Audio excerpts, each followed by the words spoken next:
बंगाल में भाजपा सरकार बनने का दावा, पीएम मोदी का बड़ा बयान। पश्चिम बंगाल के बैरकपुर में आखिरी चुनावी रैली को संबोधित करते हुए पीएम नरेंद्र मोदी ने दावा किया कि वह अब 4 मई को बाद ही बंगाल लौटेंगे, जब भाजपा सरकार का शपथ ग्रहण समारोह होगा। उन्होंने कहा कि देश की जनता ही उनका परिवार है और बंगाल से उनका आध्यात्मिक व निजी जुड़ाव बेहद खास रहा है। राहुल गांधी का केजरीवाल पर हमला, बोले वैगन आर से आए और शीश महल पहुंच गए।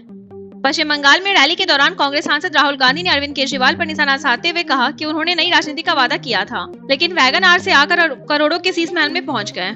राहुल ने उन पर भ्रष्टाचार और दिल्ली के विकास कार्यों को नुकसान पहुंचाने का आरोप लगाया। राघव चड्ढा ने बताया क्यों छोड़ी आप, बोले पास में थे 3 विकल्प। आम आदमी पार्टी छोड़कर बीजेपी में शामिल हुए राघव चड्ढा ने कहा कि आप अब भ्रष्ट लोगों के हाथों में और वहां काम करने का माहौल नहीं बना। उन्होंने बताया कि उनके पास 3 विकल्प थे और सोच समझकर फैसला लिया। चड्ढा ने कहा कि वह आगे भी संसद में जनता के मुद्दे उठाते रहेंगे। आपके 7 सांसद बीजेपी में शामिल, राज्यसभा में भाजपा की संख्या 113 पहुंची।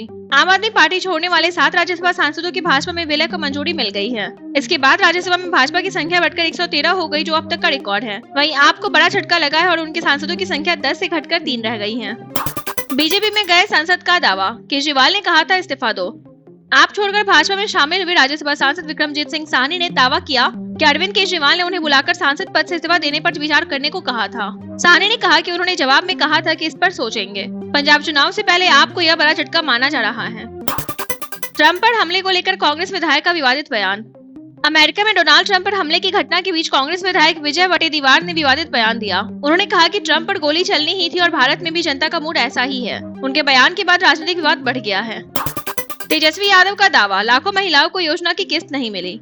बिहार के नेता प्रतिपक्ष तेजस्वी यादव ने दावा किया कि मुख्यमंत्री महिला रोजगार योजना के तहत 18 लाख महिलाओं को पहली किस्त और 1 करोड़ से ज्यादा जीविका दीदियों व अन्य महिलाओं को दूसरी किस्त नहीं मिली। उन्होंने एनडीए सरकार पर महिलाओं के साथ विश्वासघात करने का आरोप लगाया। आरएसएस नेता बोले जनसंख्या असंतुलन था 1947 के बंटवारे की जड़। इंदौर में आयोजित जनसंवाद कार्यक्रम में आरएसएस नेता सुनील आम्बेकर ने कहा कि 1947 में भारत का विभाजन जनसंख्या असंतुलन का परिणाम था। उन्होंने हिंदुत्व को एकता और मिलजुल कर रहने की विचारधारा बताते हुए महिलाओं के आरक्षण और धर्मांतरण पर भी विचार रखे। बसपा पर सपा की नजर, पीडीए रणनीति से अखिलेश मजबूत कर रहे समीकरण। सपा प्रमुख अखिलेश यादव 2027 विधानसभा चुनाव को देखते हुए बसपा के पुराने नेताओं और कैडर को साथ जोड़कर पीडीए फॉर्मूले को मजबूत करने में जुटे हैं। लालजी वर्मा, रामअचल राजभर और नसमुद्दीन सिद्दीकी जैसे नेताओं के जरिए सपा बसपा के वोट बैंक में सेंध लगाने की रणनीति पर काम कर रही है। पटना में गर्मी से राहत, अगले 4 दिन आंधी और बारिश का अलर्ट। पटना समेत बिहार के कई इलाकों में मौसम बदलने वाला है। मौसम विभाग ने अगले 4 दिनों तक पटना में आंधी, बारिश और बादल छाए रहने का अनुमान जताया है, जिससे लोगों को गर्मी से राहत मिली। तापमान 33 से 36 डिग्री सेल्सियस के बीच रहने की संभावना है।